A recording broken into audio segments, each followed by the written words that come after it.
Hey everyone, welcome to episode 36 of the This Isn't Funny More podcast. I'm Chris. And I am Phil. And today we started off with a little bit of news. Yep. And then we jumped right into games. Yeah. Right? I think four of them. Yeah. But we did not have any user-based trivia, so instead we came up with a new game. Yeah, we did back cover box, which everyone knows. We did 3-word pitch, which everyone knows. And then we played two new games, one longer than the other. Yeah. And so we won't spoil those for you. Yeah. But those are within. But I will say I haven't posed this to you yet. But how do you feel about next Wednesday or 2 days after this podcast comes out, Seis de Mayo, as they say? Going to a Mexican restaurant and getting pico de gallo on everything? Well, yes, that would have been on Cinco de Mayo. But after we wake up from Corona hangover. Yeah. How do you feel about coming over here, playing as Jason in Mortal Kombat, because he'll be out by then. Okay. And playing Wolfenstein: The Old Blood for the first time. Yeah. We can do a day one playthrough of Wolfenstein. And you'll get to try out Jason. So if we are going to do that, it will be on Wednesday, May 6th, probably, what should we say, 6 o'clock? Yeah, we'll tweet around 5:15. Right. Central time. Central America time. And we would either be twitching around 5:30, 5:45. Right. And you'll find that stream at twitch.tv/thisisn'tfunanymore.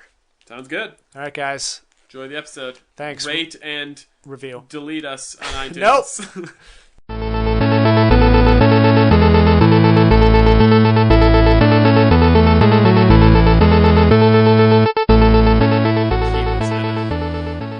I mean, I think we're okay right now. I got an achievement today worth like 1,600 points. So. Oh, then yeah, we're fine. Team-wise, we're fine, but it's gonna crash next week probably. Yeah. I only care about a week to week. Yeah, well, that's what I did last week too. I got just one achievement worth a lot because I was like negative 2,000 until that achievement. Anyways, welcome to This Isn't Funny More podcast. I'm Chris, and I'm Phil. And today we're going to do a little bit of news, and then the rest of the episode will be games we're playing. Woohoo. No. I mean, like game. We're going to play games. We're going to play That was very games. confusing. Yeah. I wish we had titles for these things. We do. Games to games, play. Games. Yeah. And so, normally we would do trivia, but unfortunately nobody sent in trivia this week, so we're going to do back covers. We're going to do 3-word pitch, of course, and we're going to try out at least one new game that I came up with. We'll see how that goes. Porcupine's Revenge. Yep, Porcupine's Revenge. That's a pretty good name for it. Let's make a title card. Porcupine's Revenge. And then they make explosion sounds. That was perfect. I'm going to use that soundbite now for every episode. Okay, but let's get into some news. Sure. News. All right. What was the news that you had? I have a couple. Okay. Which one would you like to hear first? I don't know which ones you have. So there's one that I told you to look into, so we can both talk about that. Yeah. So do you want to just start off with that one? Yeah, start with that one. Okay, so there was Mass Effect 4 semi-leak. So one guy that tested the game then also got sent a survey. And this has been true for BioWare before. They did this with Dragon Age, so people assume this is legit. But based on the survey, based on some other knowledge, people on the internet have sort of pieced together a lot of what they think the gameplay is going to be, at least right now. So, I mean, not to just go down the list of everything they announced, but is there anything that you saw that you wanted to talk about? We didn't look at the same website for the leak. Should specify, so our information might not work with each other's. Right. The two that I saw on what I was looking at was one that they're going to try and get back into the exploration aspect that Mass Effect 1 had. You could land on a lot of planets, you could get in a Mako. Granted, they were barren for the most part. You could drive around, maybe there's a bunker, maybe there's a bad guy, maybe there's shit to discover. 2 and 3, because they went under the EA umbrella, EA says, hey, we don't like anything that could be construed as an RPG? As an RPG or something that people might enjoy. Yeah. So please, let's just stick to a third-person action shooter. And let's just go down corridors. We don't even really want side quests in the game. So they obviously scrapped that point. Yeah. Now they're trying to bring it back. The claim was technical limitations as to why they didn't have it in 2 and 3. because they didn't want to just do barren planets again, but that's Right. all that they could get away with. Yeah. So now they're going to have like planets that you can clear out of enemies and then kind of make a base. Yeah, it was hard to tell what exactly they meant by this, but like okay, so the overall arching story is this is a crew, and this it says the timeline is apart from Shepard. Yeah. And even the ending of Mass Effect 3 has no bearing on this universe. I don't know whether or not this is supposed to like an alternate They thing, should make this or prequel. it takes place in a different, universe. Therefore, solar system. Yeah. So it doesn't really have any effect. But you're supposed to be exploring the universe for a new homeworld for humans, basically. With that exploration, there's going to supposedly 4 times the amount of the star map, the planets to go to, all that, than Mass Effect 3. Mm-hmm. And they said, you can sort of like colonize a planet, or you can choose to mine it for resources. So you sort of have that RPG element of you have to choose what you want to do with the planet. Yeah. So you can be like, okay, this is going to be just a resource planet where I try to find, palladium or something like that. Yeah. Or you can then sort of colonize it, which then opens up strike missions, they said. Yeah, they made it sound like it was almost becomes like a strategy hybrid, where you can like create, like you said, these planets that can be colonized. And you're like, okay, I'm going to have these 3 planets be my research stations, and these 3 are going to be my, barracks, and then these 3 are going to be, my mining or whatever it's going to be. And then it almost becomes like a little strategy game within the game. Yeah, and the strike missions, they said, is like, smaller missions that you can go on with your fire team or whatever, you and 2 other buddies, or you can send out AI to do it. So you never, if you don't want to, you don't actually have to go on the missions. You can, set up a group, send them out, and they come back, they said 20 to 30 minutes later with XP and resources or weapons or whatever. So that's interesting. That's new. And I don't know how involved that really is going to be. Yeah. I mean, I'm torn because it sounds interesting to the point where like I'm more of a fan of doing something like that and having that access. Yeah. But it also just seems, again, to like the Mass Effect that I fell in love with. Like, that's, I think, I don't know how, exactly. How in depth is that going to be? Yeah. Like, I'm usually the one who wants to go on all the missions. I don't want to send other crews out because I want to get experience for Garrus and Shepard and all them, and I want to find new weapons and all that stuff. And if I'm basically just playing a mobile game on the, and just like wait 20 or 30 minutes and then you come back and you get some XP and you can send them out again, like, okay, that doesn't interest me. Right. I like that you can do either or. You can go on yourself or you can send them, because depending on how vast the universe is and how often these things come up, I don't know if they're time sensitive or whatever. Yeah. Maybe you're doing an important story mission and this comes up and it's like, okay, you got 5 minutes to decide whether or not you're going to do it. Okay, we'll send the AI strike team. Because I feel like a game like this, you don't want to get bogged down in always playing those side missions over and over again because you need the XP or you need the coins or something like that. So it is nice to have the option to send somebody else to get resources. I'm sure it's not going to be the same amount. Like, I'm sure if you go yourself, you'll get better rewards. But like I said, I just in games like that, I feel like too, like, because I want to do everything, I want to get as much as I can. I probably would put off the story for like a week just so I could do every strike mission that comes up. Yeah, and that's, I think, the thing is balancing issue is, like, those games, you want some side quests, but you don't want a never-ending supply. Yeah. So if that's one of those things where it's just like, for example, that every week they're going to have a new strike mission and they're just going to keep pumping it in, like, that's overwhelming to me, to the point where just like, I want to, what you put in the game, I want to play through that, and I want to do the story, and I want to do the side missions that actually have some sort of story element. Maybe they're backgrounds of characters or something like that, like the first game did. Like, this is the Rex specific mission. Yeah. I don't want just like a go clear out this outpost and it refreshes every 3 days and I can just get XP, because then that, to me, then just like, okay, well, that's like, I'll play Far Cry, or I'll play, a game that all I'm doing is playing Horde mode. Yeah. Mass Effect, if I'm doing the multiplayer side of things, which is Horde mode, great, But like, I don't want that affecting my single player games. Not just like, oh, a new mission's up. You know, you have 3 days to complete this, and if you do, you'll get X amount of gold and all this stuff. It's like, okay, but does it have any bearing on the actual world? Yeah. So, I mean, again, this is all speculation, but right.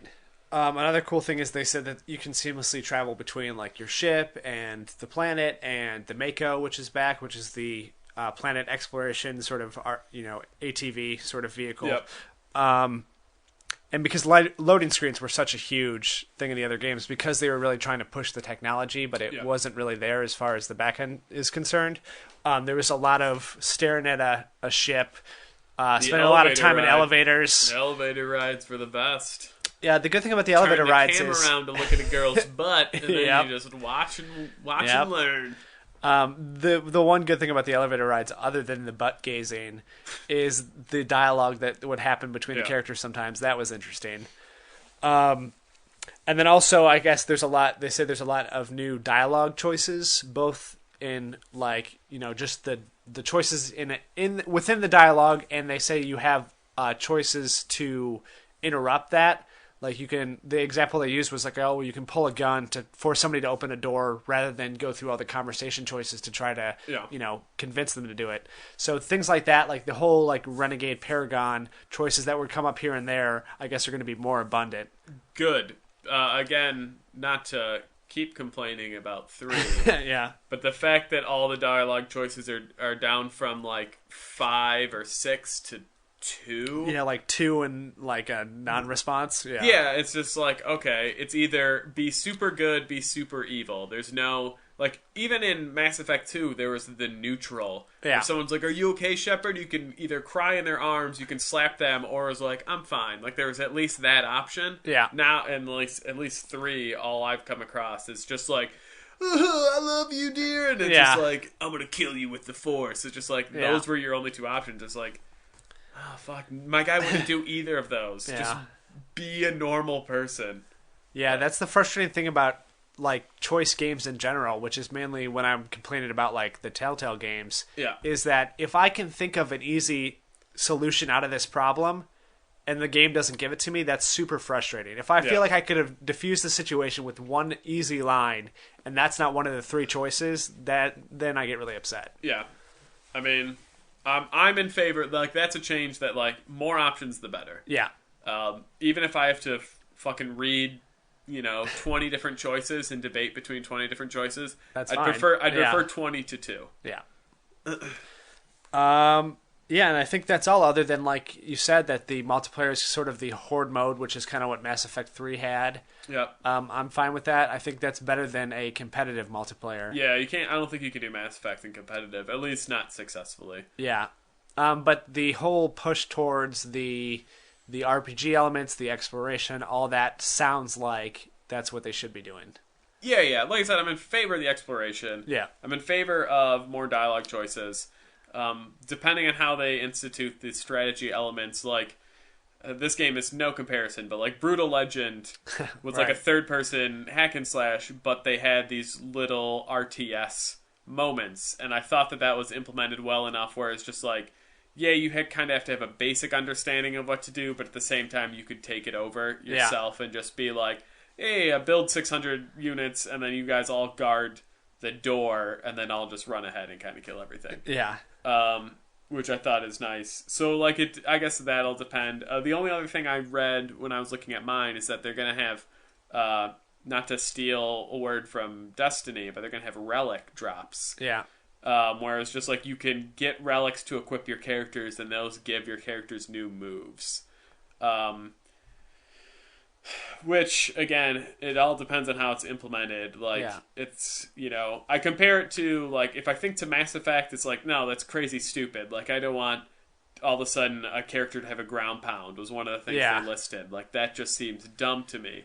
Doesn't fit in. But then, I also think, like, like Final Fantasy had relics where you could, equip a relic and all of a sudden a character can use magic. So it's like, I mean, it can work. And I'm not saying that Final Fantasy always did it correct, because they didn't. Yeah. But it's just like, don't give me a ground pound. Don't give me like Halo style like jetpack dodge. Right. Like as long as it's in the world enough where it's kind of believable. Like, oh, here's an upgrade that makes me shoot faster. Yeah. Here's an upgrade that like my suit can detect or reflect bullets. Or maybe I like my force push is stronger. Like those kind of things. But don't, like all of a sudden just like, oh, now your Asari can charm them and they fall in love with her. Like, okay. That all seems to go towards like the horde mode strike missions kind of stuff they're doing. Yeah. But yeah, I mean, this is the only real news that have come out about this game, and so far it sounds like they're on the right track. So yeah, definitely. It sounds like it's shaping up to be good. Yeah. But obviously, there's still a chance for them to ruin it. Oh, for sure. There always is. Yeah. Especially with EA controlling them. Yeah. So, the other news that I wanted to talk about was the whole thing about Silent Hills being canceled. Yeah, that was one of my newses. Oh, yeah? Yeah. So, if you're unfamiliar, Guillermo del Toro partnered up with the guy that did... Kojima. Yeah, Kojima, who was in charge of the Metal Gear Solid franchise. Yep. They came out with this... it's called a playable trailer. It's called PT, but it was just they released this demo on the PlayStation Network. Didn't tell anybody what it was. It was just labeled PT, and it turned out that it was a demo for a game concept called. It was Silent Hill. It was based on that in that universe and that franchise. Yep. Norman Reedus was the main character, and it looked like him. He was part of it, voice cast wise. Everybody loved it. Like, it was this huge thing when it first came out. Everybody thought it was the greatest thing, even before they found out it had to do with the Silent Hill franchise. Yeah, they were just like, this is an amazing horror game. Everyone needs to try it. And then, over the last couple of weeks, there's been weird news about maybe Konami firing Kojima. And then they're like, oh, no, he's not fired. He's just going to be doing other things. And then within the last few days, Guillermo del Toro said, no, the game's dead. Yeah. And Konami... first said, oh, no, that's not true. But then today they're like, yeah, it's officially canceled. The game's not going to happen. And then in a, it's a PR statement they put out, but they're like, we hope to work with them again. And they're still partnered with other things. Yeah. Which is BS. And I mean, basically what it all boils down to is Konami and Kojima are clearly not of the same entity anymore. Yeah. And Guillermo doesn't give a shit about Konami. So, but Konami still owns the Silent Hill tag. Right. So, there's a possibility that, like, if Kojima goes and funds his own studio or something like that, that him and Guillermo and Norman could all work together and it wouldn't be under the Silent Hill umbrella and they could still make a horror game. Yeah. But yeah, as of right now, the Silent Hill reboot / whatever you want to call it it's dead in the water. Yeah, which is too bad because... it seemed like everyone was super on board, and it had great talent, and... all of the most recent Silent Hills have been garbage. Yeah. Because they've all gone away from survival horror to now horror action. Yeah. Where, like, your guy gets a gun and can roll and can shoot and unlimited ammo and kind of bullshit. Yeah. So it looked like at least, like, that PT was going to be more back in the, survival horror bucket, and... yeah, I mean, it's just a sad day for gaming, I think, Yeah. Like, it's like one of the things where you hear about, like, it's the similar thing to the movies falling apart, where all the pieces seem to be in play, and it seems like this is going to be a home run if they can deliver on it, and then it falls apart for seemingly no reason. Yeah. Just because one company somewhere along the line got greedy for whatever reason. Like, I mean, obviously I don't know the whole Konami-Kojima issue. I don't know if he wants more money. I don't know if he's just sick of doing Metal Gear Solid or whatever the case is. But it's just like, clearly that's the whole structure, is it falls on those two. Whether he just wanted to leave, in which case, good for him. But just like, you can't have it all. He can't stay on the company and do this because clearly there's some, disconnect between the two. Yeah. I mean, just like, you think he's like the father of Metal Gear Solid, but when he leaves, Konami is still going to milk that Right, and I think that's what they're doing. I think they're like, hey, we don't need you. He's asking for a lot of money. Yeah. He probably deserves it because he's making them money. The only reason that company's still around is Metal Gear Solid is making so much money for them. And they think, oh, well, we'll pay an intern to do what you do for no money. And they'll realize that after a game or two, it'll be in the dumps. It'll survive on its name for, like you said, a game or two. Because obviously, you buy the first one, maybe like, oh, maybe they'll turn it around in the second game kind of situation. And then they'll have a huge announcement in 5-6 years being like, hey, he's coming back. Kojima's coming back, and it's a new Metal Gear with him. Gear 15. Yeah. I like that. I need to play more Metal Gears. Because I've heard... Well, I've heard that they're good and they're worth playing, but I've really only played Metal Gear Solid 2. Yeah, me too. For the PlayStation 2. Yeah. And I'm not saying, I need to go back and get the NES versions and I need to play through them like I'm doing for Final Fantasies. That's not super important to me. Yeah. Just maybe the newer ones when they're, they're like $10. Check them out. But I'm always just like, I'm going to get Turok. Turok seems like a safer choice. Yeah. Turok, I know what I'm getting. Turok is a guaranteed brand, unlike Metal Gear Solid. Turok has something, this je ne sais quoi, that I don't think any other game has. Sorry, Turok, if anyone who worked on the game is listening, though. The 360 Turok was made by Disney Interactive, which has since gone under. So, well, they could still be listening. Yeah, not that's true. The whole company, but they all gather. Turok could be listening right now. Mr. Turok himself. We could talk about why Turok doesn't work for days. No, we can't. But I've run out of things. The one thing they definitely shouldn't change was the main character. Why did they all of a sudden make him a space marine like every other game? The thing that made him different was he was a Native American, and that's why he had a bow and arrow, and that's why he was badass killing. Space Marine's so much better. Yeah, never seen that before. Clearly, that is. That's just like you said, any game that gets popular, everything steals from it. So Halo came out and they're just like, we just need more fucking space marines. Yeah, everybody let's make space marines. Right.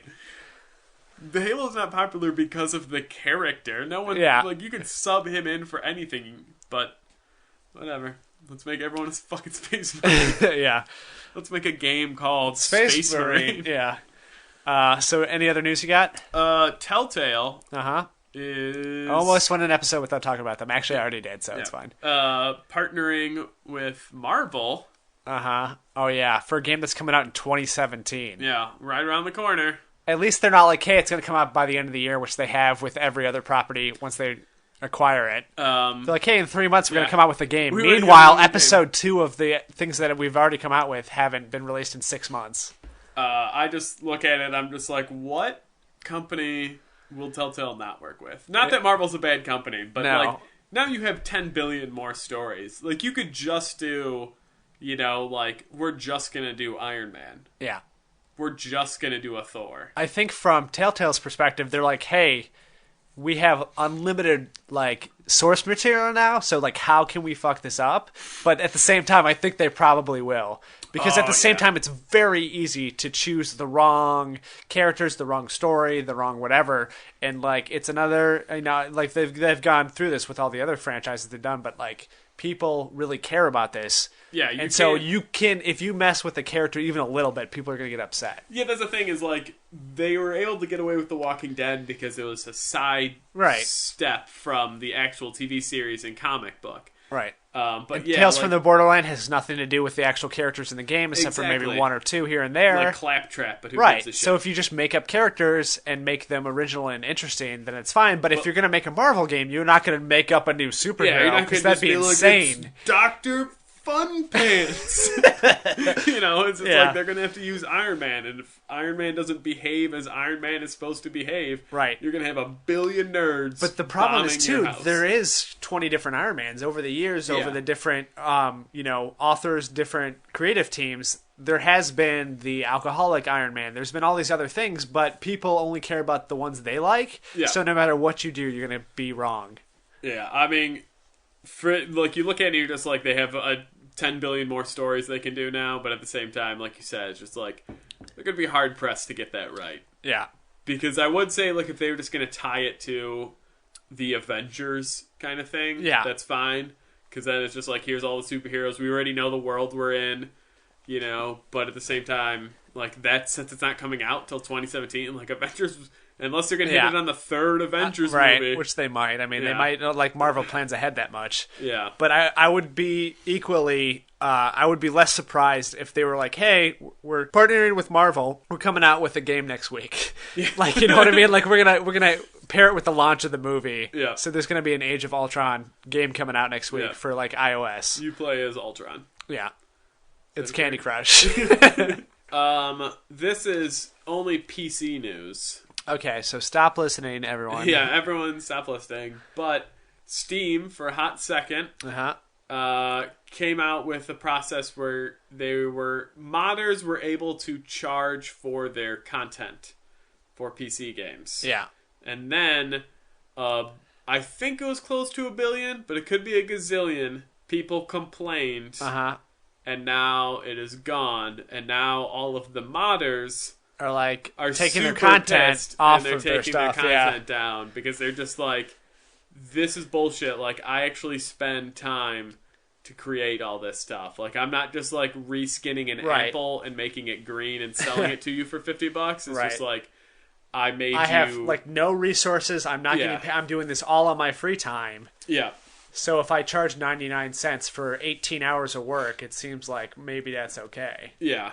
So now there's this big war going on between modders and the community of Steam and Gabe Newell, who is just the head, figure. Obviously, he's probably not the one flipping the levers, but I just think it's funny because, to me, whatever, you don't have to buy this stuff. Right. Like, they could charge for it, okay, it's DLC anyway. Yeah. That's how you have to look at it. You just have to be like, okay, do I want a new dragon costume for Skyrim? Okay, it's 99 cents. Do I care that much? No, I'll just play the original. Right. Or do I want 20 epic new quests that take place on a whole new island that's redesigned with new characters, and they're going to charge me $1.25? Yeah, okay, I'll pay for that. So the fact that just so many people, like, I get it. They're abusers of the system. And I read 2 articles that was essentially like why there should and why there shouldn't be. Yeah. And the people are like, why we shouldn't have to pay. And they bring up, the worst of the worst case scenarios where it's just like, here's somebody who is charging $100 for, like, reskinned. Then don't buy it. Yeah, characters. But that's the thing, is like, downvote it, one, so it doesn't appear at whatever top of list, and don't buy it. Like, that guy's a dumbass. Of course he's trying to game the system. Yeah, because he's only got to have a couple people buy it. Yeah, he's fine. 5 minutes, like, changing the color from blue to light blue, and then it was just like, hey, look what I did for you. Yeah, and I think a lot of the outrage, too, is because people are mad at the game industry for doing these type of things of, like, new skins and DLC and all this stuff for almost nothing. And because they can't basically revolt against the game industry, even though they should, they're going against the modders because, it's their peers and they just started charging for it, so it's easy to shut it down right now. Yeah. And I mean, whatever. It is what it is. Like, it's already shut down. They're quote-unquote working on a solution for both teams. Is just like, if your mod gets approved by Steam, it's just so much more work for them then. Yeah, I mean, it's horse poop. I mean, like I said, I didn't care either way. Like, for the most part, I don't even notice that stuff. Yeah.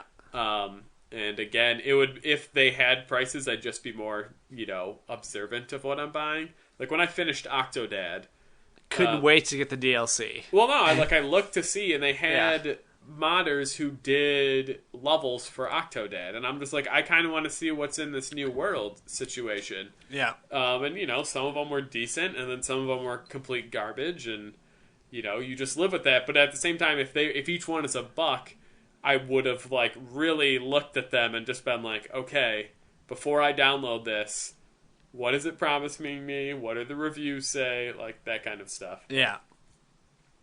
Whatever. I hope everyone's happy that they shut it down. Yeah. Other just quick news item. They released a trailer for Batman Arkham Knight, and in it they showed a lot of sort of co-op moves, like combos and stuff. And I guess there is a character switching mechanic where you could switch between Batman, Nightwing, Robin, Catwoman. All these different characters are going to be playable in the game.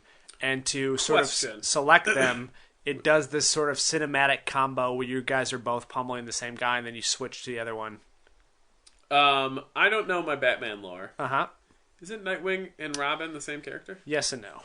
Okay. Yes, Nightwing is a grown-up Robin, but there's been multiple Robins over there. When Robin grows up, when he gets to a certain age, he moves on and does his own thing, and then he is replaced with a newer, younger Robin. A newer, younger boy for Bruce. Yeah. Now, yeah. And in this game, though, they look about the same age. They don't look that different. Okay. But they are different people. Okay. Obviously. I mean, Right. I always thought Robin was Nightwing. Like, that was Robin's solo adventure is Nightwing. But yeah, Robin. There's been like at least 3 Robins. One of them's died also. Yeah, I mean, I imagine Batman just uses Robin as a human shield for 99% yeah. of... Go distract those guys with bullets. I'll hide in the shadows and sneak up behind them. Yeah. Well, that's why his colors are like bright red and yellow, red and Batman's yellow. black. Yeah. He's like, go run out there. Yeah. I'll protect you, Robin. Yeah, his original nickname wasn't Boy Wonder, it was Human Shield or Bait. Yeah. It's like, you'll be the human shield. Yeah, Like, wow, that sounds really cool, Batman. Yeah. Yeah, it is. Yeah, it's real cool. It's cool the first time. I'm also going to paint these big red circles on you. Yeah, his mask is just a bullseye. Yeah.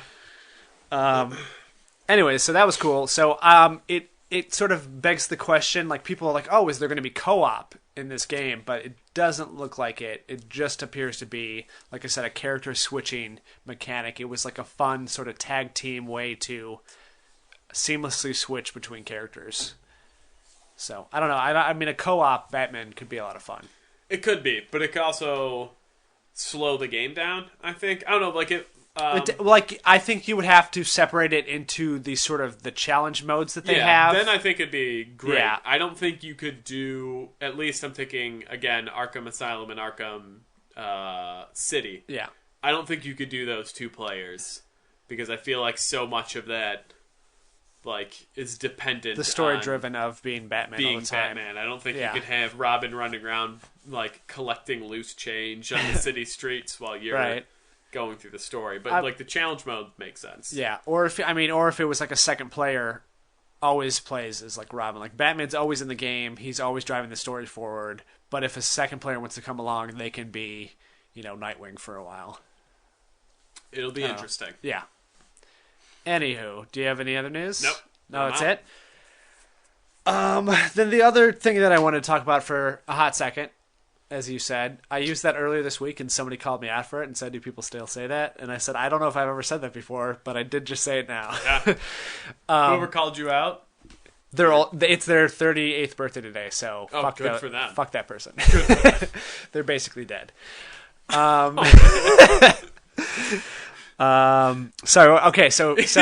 you were seething with the yeah, you went somewhere else. Yeah, the second Destiny stream, the Twitch reveal, happened today, the day we're recording this, and it focused on the competitive multiplayer, the new competitive multiplayer, Trials of Osiris, and it basically they just had a couple teams play each other, so you could see what it was all about. So for this, you are not paired.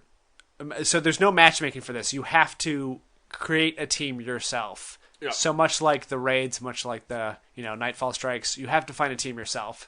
And I know people are going to be really upset about that because anytime there's not matchmaking for anything, people get super angry. Yeah. But I think this even more so than the raid. It's a team of just 3. It's 3 versus 3. It's highly competitive. It's round based. When you die, you are dead for that round. So you need to have a solid team. You have to communicate. So your goal is you go to the new vendor guy in the new playable space, the Reef. You get basically he gives you a punch card, and you have to get I think between 7 and 9 wins before you get 3 losses, or you're out of the tournament and you got to re-enter. Mm-hmm. So you pay a special coin you to get your punch card, and you go against different teams. So revives are enabled for this mode. Most of the multiplayer so far does not have revives. Like if you die, you just respawn. Yeah. But this is because it's round based. It's first to 5 wins, so it can go up to 9 rounds in a match.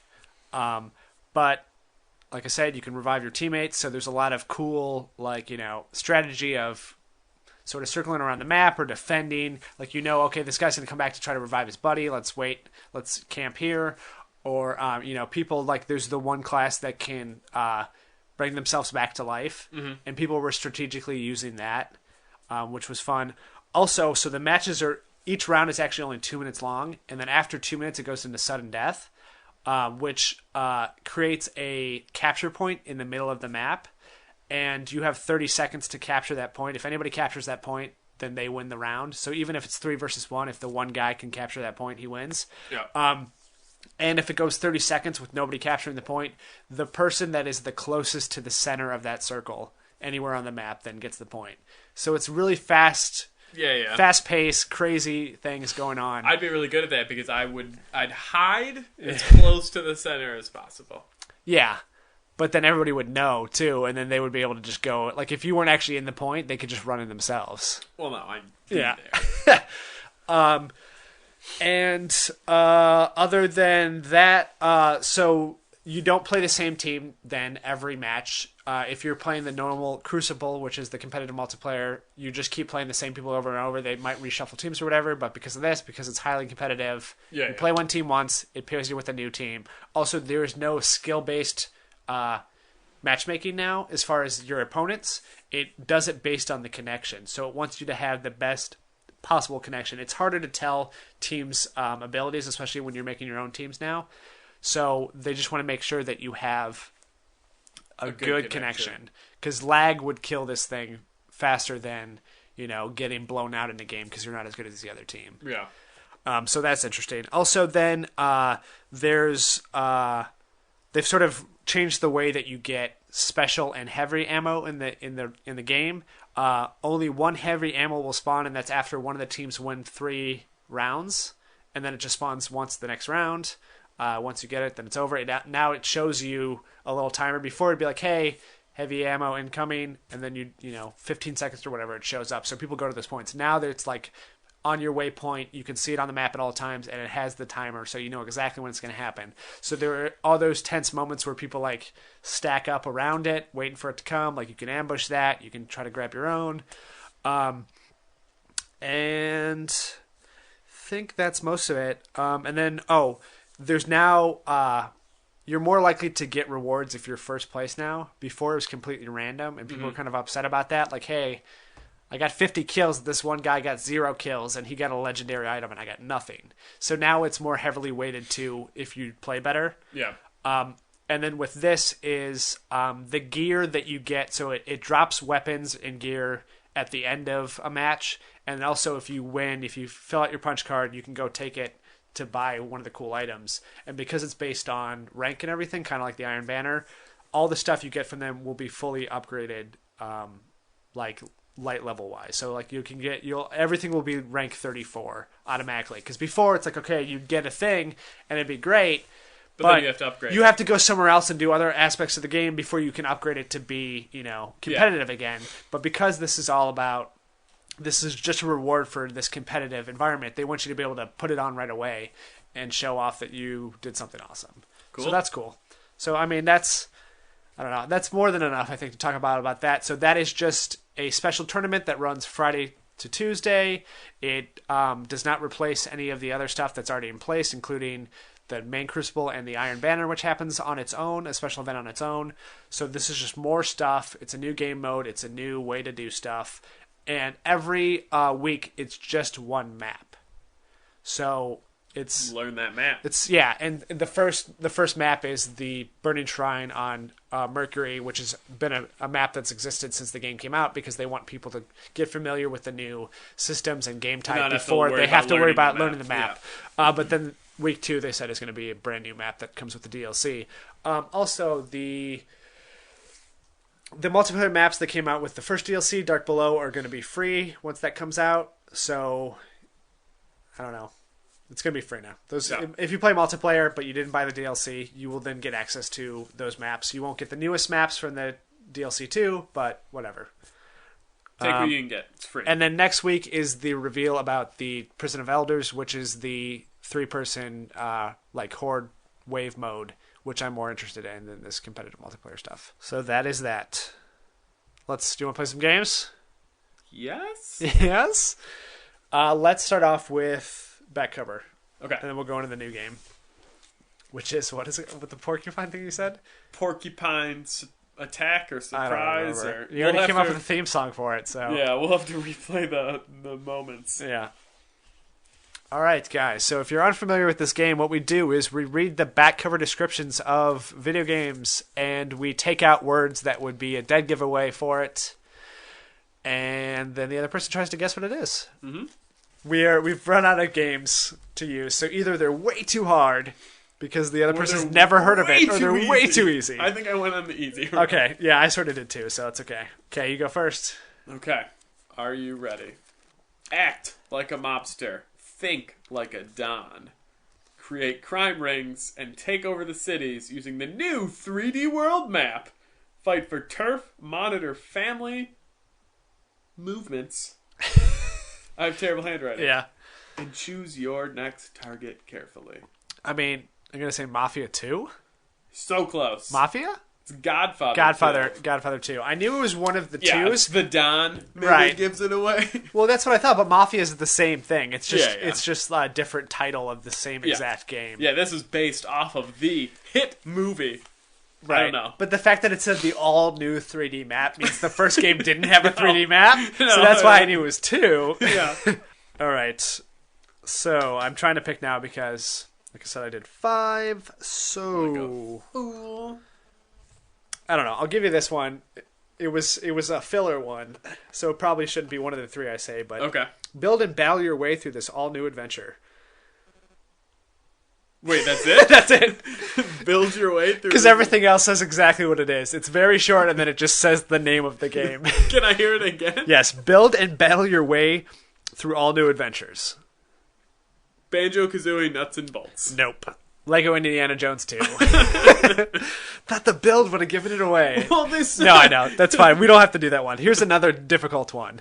Okay. Okay, be strong, be fast, be invisible, be the weapon. Be strong, be fast, be invisible, be the weapon. I'm gonna go out on a limb here, Yeah. and I'm gonna say it's Turok. No. I know. It's Crisis 2. Okay, yeah, you can turn invisible in that. So the 3 things are your like armor. Yeah, capabilities. Your capabilities. You can be fast. You can have more Super armor, strength, yeah. or you can go invisible. All right, you can go now. All right. I'll go my next easy one. Uh-huh. I'm going to go prepare to die, tense dungeon crawling, fearsome enemy encounters, and groundbreaking online features. They put groundbreaking online Is there features. groundbreaking online features? Overcome terrifying enemies and reclaim your soul. Oversoul? Dark Souls? Dark Souls. Yeah. I like how they look groundbreaking online Yeah. features. Well, I'll piggyback on that just because this game's description I found very funny. Okay. The game's hero, which is not a replacement, that is actually what they say in the description. They start off with the game's hero Okay. must uncover the earth-shattering truth behind game location, quote unquote. Okay. Okay, with an unprecedented level of real-world interaction, physics, and a new degree of narrative intensity, this game breaks gaming cliches to fulfill the next-gen promise. Red Faction Gorilla. No, Alone in the Dark. Oh, I have that game. I don't even. I Yeah, should've but looked isn't at that like a crazy description for that? Yeah, and that's it's like awful. Yeah, That so tells is the me game I've heard. nothing about the right, game. and it's like, I've oh, started the game. like this is it, you guys. Next gen is finally here, even Yeah, though this Alone game in the came Dark out 10 is years here. ago. Yeah. And it's like, yeah, all the things that they promise, like the fact that they say it breaks gaming cliches to fulfill the next gen promise. No, it doesn't. Yeah. It really doesn't. It had some cool concepts. I'll let you know when I finish the game. Yeah, / I have it too start and haven't played it. It had some cool ideas. Like, you can combine pretty much anything in your inventory, Right. to get around, like, there's Puzzles. yeah. But yeah, I've also heard it's Yeah. treasures. The first level, which is the first achievement, I played the demo and I was like, is, oh no, why did I buy pretty this? rough. Yeah. All right, here's the hardest one. Okay. A cunning and ruthless killer is taunting authorities with a series of grisly murders. As FBI agent Ethan Thomas, your investigation will pit you against the most violent side of humanity as you unravel clues left by the killer. Condemned 2? Condemned 1. I'll Condemned give it to 1, you. okay.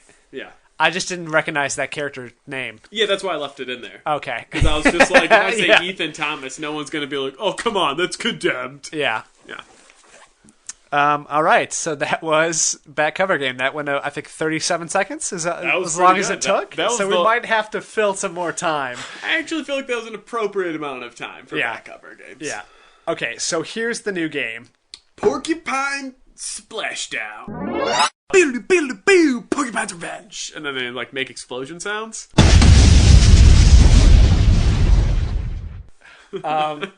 It's too bad because I just thought of a title for it, but it's not as good as the Porcupine thing. I'm going to call it... I'm not going to tell you yet. I'm going to explain the game first. So, I had you write down a list of video game characters. Did not tell you why. Then I did the same. Yeah. So what we're going to do here is... I wrote the names down on a bunch of cards. Yep. Okay? We're going to split up the cards. Okay. Oh, it's We're a not deck going to look at building them. game. Yep, we're going to play... we're going to play Magic the Gathering. Oh my god, you put so much time in.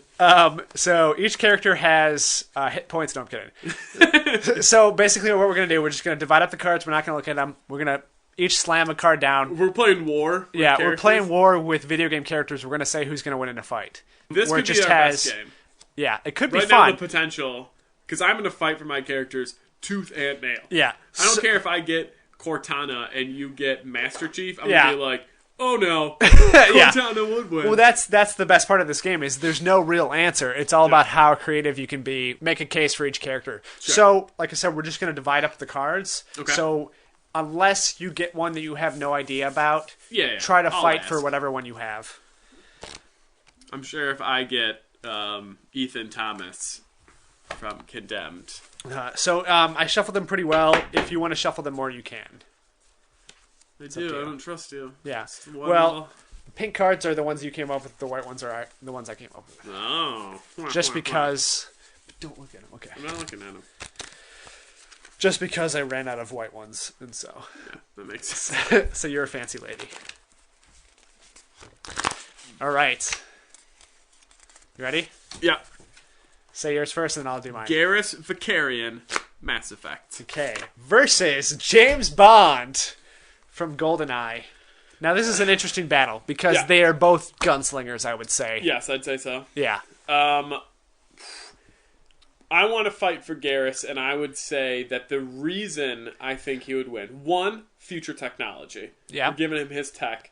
Two, he survived a shot to his face that blew off his jaw. Yeah. Don't think James Bond has ever survived anything more than some mediocre sex. Well, James Bond did defibrillate himself after being poisoned and brought himself back to life, so that's pretty cool. Okay. Also, the fact that Garrus was shot in the face probably leaves his brain a little bit damaged. No!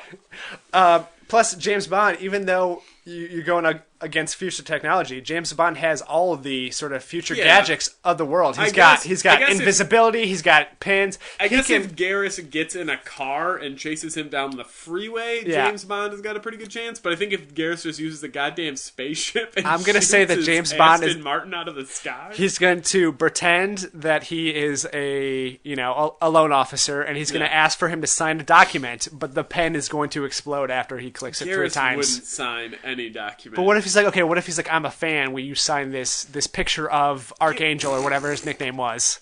What was his nickname?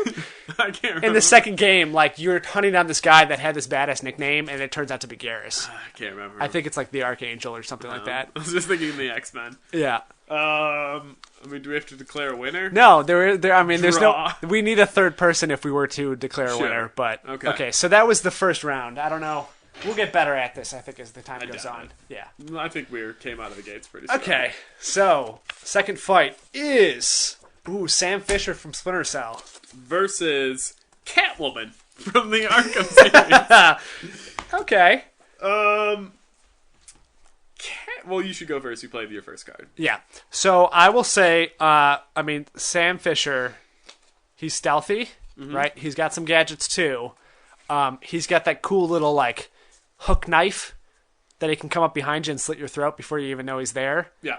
I don't even know. Plus, he's got the gadgets. He's got the sort of infrared / sonar vision. You can see what's going on around him. If he's wearing his cool little spy suit.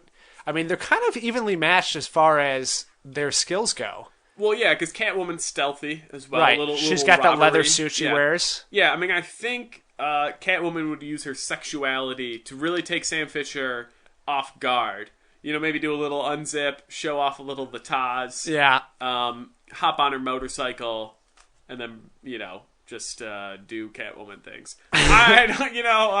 I'd side with Sam Fisher on You think Sam Fisher would win that fight? Yeah, I mean, right. Catwoman's not one for guns. She's not one for really anything besides martial arts. Right. And, Sam Fisher is... Sam Fisher's got a gun, so worst comes to worst, he'll shoot her in the face. Yeah, I mean, if I was picking a winner, I would pick Sam Fisher. Yeah, okay. I have a feeling that a lot of our arguments for the female characters are going to be they use their sexuality. No. All right, ready? Yeah. Clementine from The Walking Dead. Ooh, please be a zombie, please be a zombie. Versus Max Payne. Oh, okay. Well, Clementine would use her sexuality. Yep, she would. Clementine, first of all, Max Payne is a police officer. Sure, a retired police officer, but a police officer nonetheless. He would not be able to bring himself to kill a little girl. Yeah. Clementine would obviously just cry a lot and then bring zombies to the noise. And then Max Payne, in an effort to save Clementine, she's really masterminding this whole plan, would try and fight off the zombies. Like, get behind me, Clementine. And then she'd maybe like kick the back of his leg and then the zombies would swarm and kill him. Clementine, with the help of zombies, would beat Max Payne. Yeah, I'm going to say that I agree with that. I think that in the first time that we've ever played this game, where they're not actually going to fight each other, I think they're going to team up. I think he's going to want to protect her. He's going to use his bullet time to save her from a zombie. Yeah. And she's going to help him get over his drug addiction. Because the whole, whole crazy drugs that are the psychedelic drugs that happen in the Max Payne series. So they're going to kind of be a symbiotic relationship where they help one another survive through this Clementine awfulness. gains his trust. Max Payne gives her a gun. She just shoots him him. In the back of the head. Okay. Well, I mean, if you're gonna play it that way, if you're gonna also say things that I'm gonna do to win, then okay. I'm just saying, Well, I think Clementine's gonna take that gun and put it in her own mouth and shoot herself. All right. Oh, it's your turn to go first. No, I went. Oh yeah, okay. Doesn't matter. Okay. This is one of only two characters that we both had on our list. Earthworm Jim. Ooh, versus Alan Wake. Ooh. A writer versus a worm. Yep. Well, I'll go first. Okay. Alan Wake is a human being. Yep. He would, if given the opportunity, just step on Earthworm Jim and end it. He would blind him with his flashlight, fire a couple shots to maybe knock off his suit, because I believe if Earthworm Jim gets hit, he loses the suit, right? Wasn't that like the hit point Yes thing? and no. I know what you're saying. But yeah, I mean, he's got that power suit. He's got the power suit, so... Once he's out of the suit, it's easy. No, but once he takes that first step to try to get rid of the power suit, that's when he's going to use his little hook gun, to pull you down. Plus, the whole fact that I am a giant 6-foot anamorphic worm creature would scare the little scaredy cat that is Alan Wake. Yeah, I mean, he would run away as fast as he could and stand under a light that had a generator attached to it. I mean, I hate siding with you with 2 out of the 4 that we've done. Yeah. But Alan Wake is a writer, and he's not much of a hero or a murderer. Like, he's pretty much, like, stumbles his way through the game to just avoid dying as opposed to like rise above the rest. When he shines his flashlight at my suit and it doesn't disintegrate, he's just going to run. Yeah, he's got a couple shots in his gun. Right. But I assume once he raised his gun, then Earthworm Jim would use his gun that has unlimited ammo. Right. I think a fair matchup would have been Alan Wake versus tin cans or coffee mugs. Yeah. He'd be good against the Mist? Yeah. Okay. Whatever. Earthworm Jim would win that. All right. Dalsum from Street Fighter. Versus, Isaac Clarke from Dead Space. Okay. Well, I was hoping that you would get somebody who's a little bit less accustomed to dealing with otherworldly enemies. Creatures? Or creatures with limb abilities, we'll call it. Yeah. But Dalsum he wouldn't use any of his limb abilities. He would just use his fire breathing abilities and his yoga flame and his yoga teleport. Yeah. And that's how he'd essentially maneuver. He wouldn't go for the arm reach because Isaac Clarke would just chop those arms off. Yeah. So he would use nothing but yoga flame, and then he would just burn him to death. Well, I mean, if he's got to keep his distance then. If he's gonna, he's keeping his that distance because, like you said, if he used one of those limb reaches, Isaac Clarke would strategically dismember it, as they say. I still think he would be able to, even if he doesn't do the limb reach. I think with his plasma cutter, he could still shoot off your limbs from across the room. Yeah, I guess. And then you would just be a little crawling ball of flames. But if we're going to say... We're spending too much time on all this. No, it's fine.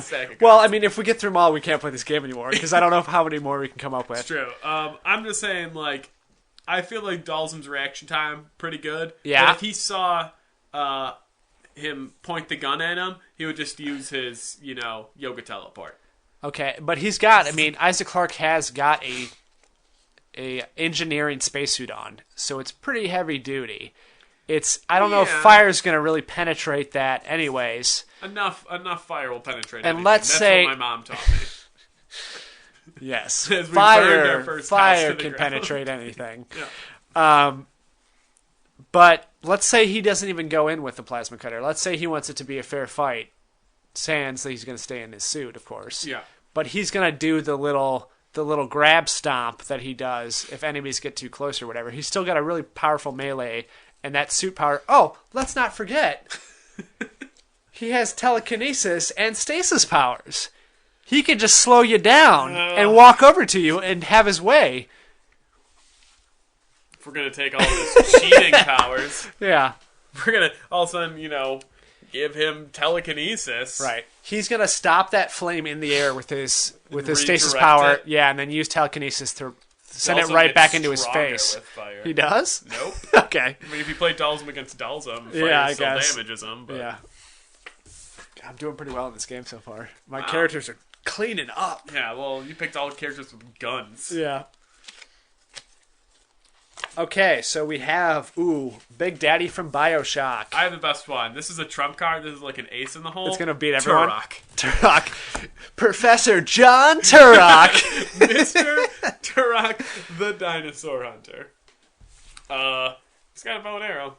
I rest my case. Yeah, well, Big Daddy's got a huge, underwater scuba suit on that cannot be penetrated by flimsy arrows. These aren't just any arrows. These are... metal tipped. So the way this fight's going to go down is the Big Daddy's just going to be wandering around, minding his own business. Turok will sneak up behind him and knife him. No, he's going to hear this little tink, which is your arrow ricocheting off his body. No. Then he's going to enrage. He's going to do a power slide towards you with his drill and just dismember that poor little space alien. I don't think so. If we're talking original Turok, he's going to fine. We'll give you original Turok, right? Yeah, we'll give you... Marine he Turok. will have his Native American abilities, which are nothing, right? He has no other abilities in that game other than the fact that his face is painted. Yeah. which would scare. He is good at hunting things. He is a hunter. Yeah. He is not a... He would track Big Daddy through his dung. Doesn't need to. He walks slow. And then I'm pretty sure he goes in the suit. Yeah. Well, he would still track it because he's an excellent tracker. Uh-huh. And then when Big Daddy is sleeping, because they have to sleep at some point. I don't know. That's not been proven. That's not canon. Then Turok, who doesn't need to sleep because he's Native American, that's a power they have, look it up. He would just knife him in his sleep. It's worth a Google. It's worth just look it up. Yeah, but even that knife, I don't think that knife can penetrate that suit. You think he's sleeping in the suit? Come on. Yeah, dude, if you played the game... Which I never will, you would know too good. that they are surgically grafted into the suits. They become a Big Daddy for life. When they go through the transformation, they will always be a Big Daddy.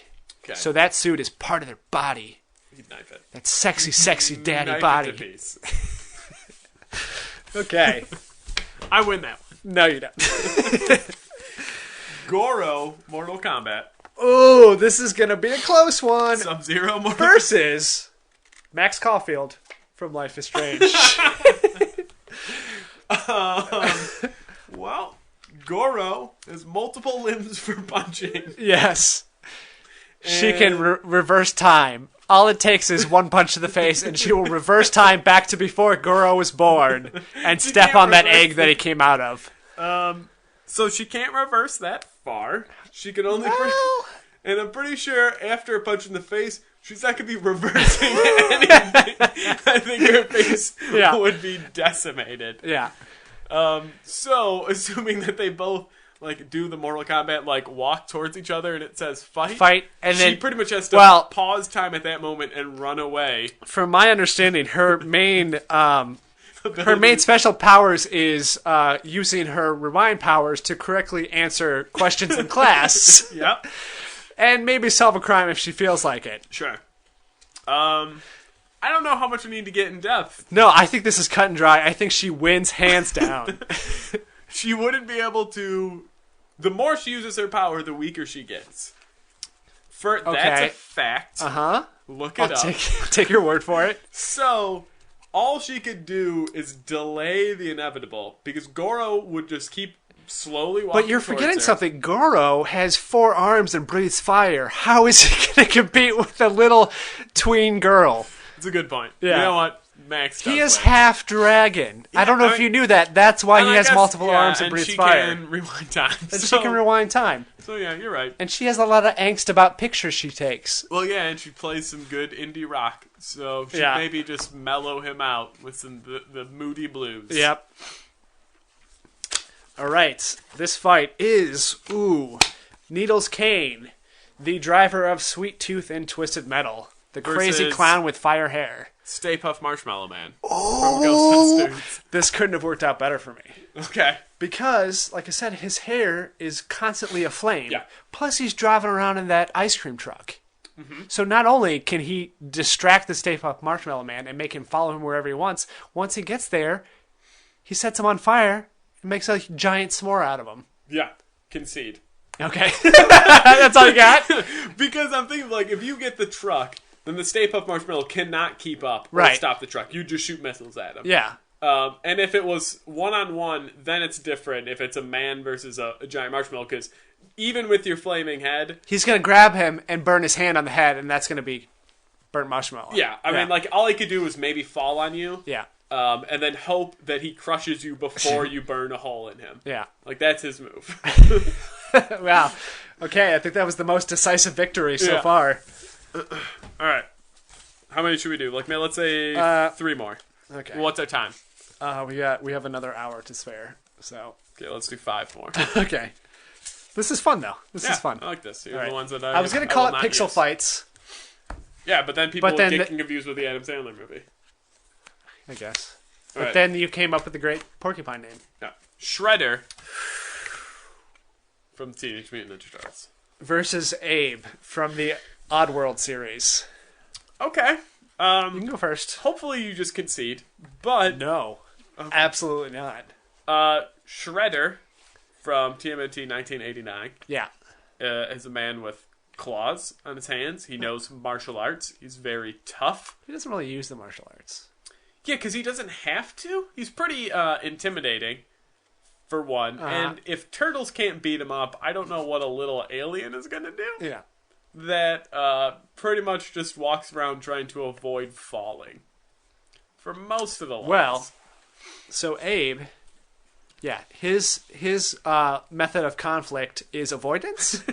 Yeah. So he's just gonna hide. So this is the Clementine Max Caulfield argument. If the turtles can hide in the sewer, and the Foot Clan can't find him, then that's where Abe's going? Abe can easily sneak him. Is the draw? Is it a draw? No, it's not a draw because eventually we're gonna say, let's say they do, meet. Like Abe's driving his car, Shredder's walking across the street. They turn and make eye contact, and the Shredder is gonna see Abe and his sort of amphibian reptilian skin. Yeah. I think he's one of the turtles, and he's just gonna go rage blind, right? But he's not gonna be able to fight because he's so angry because he thinks he's found one of these turtles. Yeah, that I don't think that's ever happened. Like I think when Shredder meets the turtles, he still puts up a fight. I don't think he just gets so rage blind but he just stands there and gets hit by Abe's car that he's driving. No, but he has implemented so many different henchmen and bad guys in this fight to find the turtles that he's just worn out. He's just so upset that all this money he's thrown into middle management that can't get anything done. Shredder, he's Bruce Wayne. He's got all this money to kick around. But they finally, like I said, they're finally going to come to blows. Mm-hmm. It's not going to happen because Abe has the ability to control his enemies' minds. To have them, let's say, walk and fall in a manhole. Yeah, but that's Shredder wearing a helmet that obviously it's not Magneto. It's not a Magneto. You don't know that? It's never come up in the history. It's not. It's not canon. So what I'm going to say is Abe's going to use his mind powers to make the Shredder walk through a manhole, and he's going to fall down there, and the turtles are going to be there to beat him up. I'm going to say his helmet, because it's metal. Okay. Protects him from alien thoughts. Yeah. And then so Abe is going to sit there doing his weird little dance and then Shredder's just going to walk towards him and then use his claws that he wears on his fists. Yeah. And then just stab Abe once and he dies. Does agree. Yeah. Okay, well, agree to disagree. Yeah. All right. So this fight is Tartarus from Halo 2. He is the brute. The big bad brute. Versus Master Chief. What? From Halo. What? So... What? I might say... We did not plan this, guys, and we both have cards from different character groups, which means I came up with the Tartarus, he came up with Master Chief. Yeah. Will you concede this one? Because Master Chief kills these things... Yes. For a living. But Tartarus has won... fights against Master Chief before. He has won the battle, even if he didn't win the war. Yeah. But if we're saying a good Master Chief... I will say, well, not John Halo or whatever his name was when you played him. Which is Master Chief's stunt double. Yeah. Well, no, which would just go in and get himself killed all the time. Yeah. John Halo. The sacrificial lamb. Tartarus is a brute. He's got limited invincibility where he can't take any damage. Mm-hmm. He's got his gravity hammer. Yeah. So I think in a 1v1 fight, like I said, Tartarus beat him a couple times up until that final fight, and also chances are the first time you played against him using Master Chief, you had to have died at least once or twice. I cannot confirm nor deny that. Yeah. Sticky grenade, and then jump, and then assault rifle. That's your thing. It's not going to do anything because the sticky grenade, it's going to fall off him because he's got the invincibility shield going on. Yeah, it'll fall off of him and then it'll land at his feet and they'll stare down at it because he's a dumb monkey and it'll blow up and kill him. False. Game, set, and match. Master Chief wins. Eventually. Yeah, it's a long con. Yeah. Nico Bellic, Grand Theft Auto 4 versus hopefully Pedestrian Donkey Kong. These two were to ever fight, it would be the greatest battle ever. Well, if the one thing I learned from playing GTA 4 is Nico Bellic can only jump about 6 inches off the ground. Not even. So he can barely jump over a piece of paper. Donkey Kong's going old school with this. He's just going to throw a barrel at him. And he's not going to be able to jump over it. And it's going to fall on his face and probably break his neck. Well, in the defense, Nico Bellic has ragdoll physics, which he can never break any bone, no matter how fast he's going in a car and gets thrown through the window, or when he gets hit from a barrel. Okay, so, I'll give you the fact that he doesn't break any bones, but he still does die. He's dead. Yeah, he'll die. His body's intact perfectly, but he's die. dead. He'll die. He'll take more than one barrel. Yeah. But in defense of Nico, we're going to assume this is Nico that actually has guns on him and not Nico, just the Russian cab driver. The guy that's trying to change his life and Yeah. sell jeans or something. So, wow, there's a very good chance that Donkey Kong gets the jump on him, literally, because Donkey Kong can jump and Nico can't. Nico also has, I don't know, an RPG or a sniper rifle or something that he could just kill Donkey Kong from distance. No, Donkey Kong is so big that those first couple pistols are just going to bounce off him, right? And so, like, let's say Nico gets the jump on him, right? Do we know, since Mario has never tried using guns on Donkey Kong, do you really think he's going to I'm going with King Kong / Hulk physics. He's so big and his skin's so tight under those muscles that it just bounces off him like rubber. So let's say one shot lands, right? He gets the first shot because he's, Donkey Kong's hanging out in the Chrysler building. Yeah, and Nico's driving around his cab and decides to do a side quest where he takes down Donkey Kong. Yep. It's worth 20 experience. He gets a pistol shot. Let's say even it just hits him in the arm. Donkey Kong's going to throw that first barrel and knock him on the ground, right? We've established that Nico cannot jump. So then he just walks over and grabs him and rips his head off. He just pops his head off like a daisy. Nico wouldn't get that close. But he's on the ground. He's face first on the ground. Nico would just do drive-bys in his cab. Listening to, rock. Listening to classic. Yeah. So he would shoot out the window. Maybe he lands that one arm shot, and now he gets Donkey Kong's attention. Donkey Kong's throwing barrels, but he can still maneuver what boat physics he has. No, he's not dodging anything. He might be able to rotate around one slowly. Yeah. I'm just saying, Donkey Kong's skin isn't impenetrable to bullets. Just because Mario has never pulled out an AK and shot Donkey Kong, I don't think, because, so he's at the top of this building. He's got to climb those ladders and girders that it's going to take to get up there, and I'm just throwing barrels left and right. He's not getting up there. I mean, it depends. If we're playing in Donkey Kong's world, yes, Nico dies every time. If we're playing in San Andreas or Los Santos or whatever it is, or New York, yeah. Then Donkey Kong doesn't really have a chance. I don't know. RPG. RPG. Okay. We might have to switch on this one. We got Go-Go from Final Fantasy 6. And I have Sonya Blade for Mortal Kombat. All right. Do you want to switch? I got nothing on Go-Go. Sure. If that is his or her real name. It is. It can mimic any ability that is done before him. So it's a guy. So I will use my sexuality as Sonya Blade. Go-Go is more of a team player because he needs somebody to set the precedent, and then he can mimic them. Right. He's not the first shot kind of guy. He's not the first shot kind of guy. So I might concede that all he could do is Sonya goes for a move, and Go-Go could immediately mimic it right back at her. Right, as long as it didn't do enough damage to him. Yeah. So if she, breathes fire in his face, and he's still able to see, then great. But in defense, since he's a Final Fantasy character, he is used to having fire, ice, lightning, and water hit him numerous times in battle, and all he does, numbers pop over his head. Yeah. So he's got a lot of hits. But those numbers mean something. That means he's taking damage. That doesn't mean he's just seeing math like somebody sees birds when they get hit in the head. But in defense of that, Sonya uses her fire in his face. Right? Well, okay. He's not reacting. Let's say she uses the little quick mist blow in his face, right? Yeah. She blows pink dust into his face. Yeah. He's blind. He's confused. He does the pink mist back at her, but doesn't hit because he just doesn't. I don't know. It's like a pixie stick war going on. Okay. So she doesn't even get hit by that other thing. Plus, she has wealth of experience going against shapeshifters and people that can steal your abilities and use them back to you. Yeah. Between Chang Shun and Quan Chi, she's even Shinnok, she's handled it all. She knows how to deal with people stealing abilities and mimicking her. So, that's just stupid that I got Sonya Blade then. Plus, she is the general now of the Spec Ops, so she can use a drone strike. She can use a pistol. She can have Cassie come up behind her, hit him in the balls, do a little X-ray. Guess.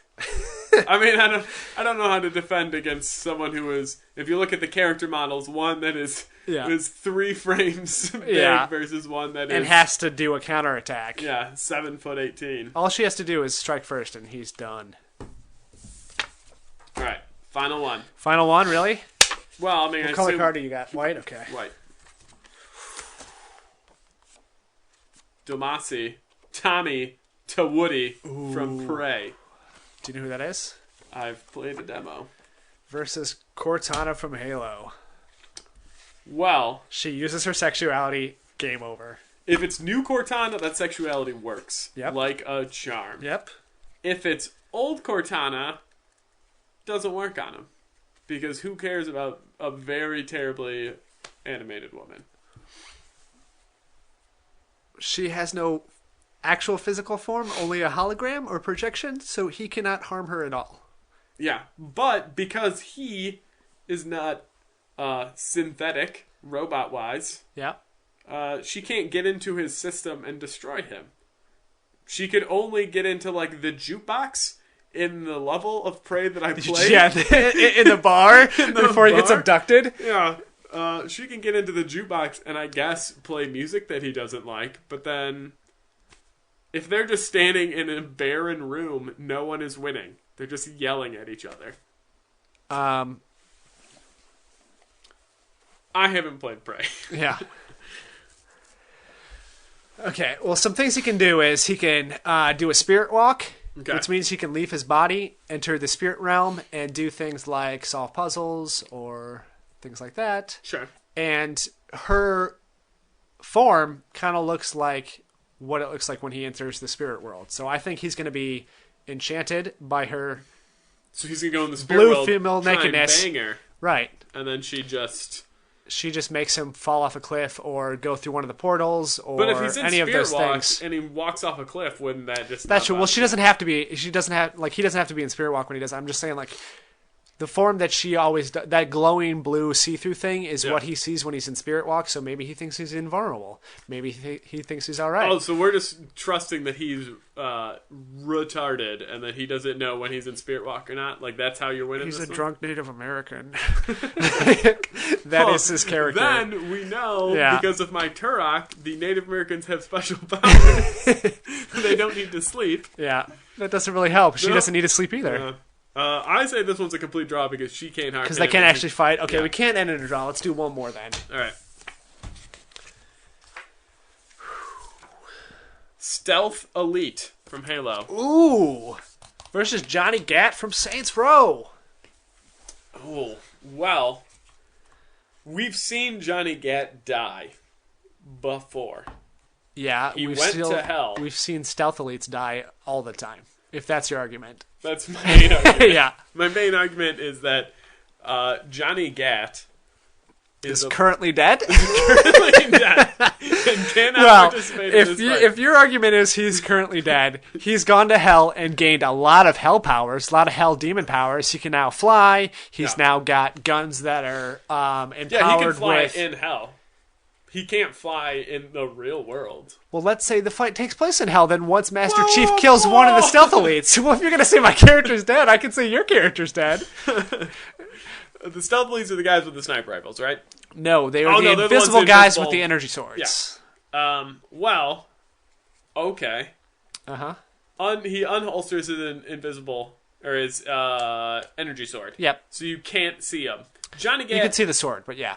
Johnny Gat, not that perceptive of the world around him. Because he's so cocky, because he can be. Because he's so cocky, which is great. Right. So Stealth Elite sneaks up right behind him, energy sword through the chest, withdraw. We have seen Johnny Gat take swords to the body before and still been able to fight his way out of it. Anytime somebody stabbed him... Thanks to you and me who have saved his life. Remember when the ninjas came in and cut off his girlfriend's head, right? Yeah. He got stabbed through the chest with a samurai sword and then still cut the guy's head off. Yeah. So he still came out of that ahead. He got stabbed first, but he still won that fight. Well, okay. I would say that, sure, maybe the energy sword goes through him. But this isn't a regular sword that's going to get stuck because it's a fucking energy sword. Right. It instantly cauterizes the wound so he doesn't bleed. That's fine. But there's a giant hole in his stomach, and he's able to withdraw the sword, and it doesn't get stuck in him, and he can keep slashing. But he can. I think Johnny Gat would have the reaction time to be able to cut the guy's head off just based on past events. So we'll say Johnny Gat would have guns. So Johnny, then if he's shooting him, you still have to lower his shield first, and that whole time you're lowering his shield, he's just slashing you with the energy sword over and over. Johnny Gat's done. Because a sword attack, a samurai sword attack, because it's not an energy sword, isn't getting through Stealth Elite's shield. I think that he's gonna get. Just let me have it. Okay. He's gonna get stabbed in the chest from behind, right, with the energy sword. Yep. He's going to turn around, him or some of his gang members that are in the vicinity. Oh, now we're getting are gonna shoot at the elite, which is gonna take down his shield, and then he's gonna turn around with his samurai sword, cut the guy's head off. Right. Okay. So it ends in a draw, but the elite died first, so Johnny Gat wins. Then they both go down to hell and they fight again there. Yeah, but it's an endless. That's round battle. 2, right? Yeah, because neither of them can die again. All right, that was Pixel Fights, aka Porcupine Ate My Dinner. Porcupine's Revenge, and then they make explosion sounds.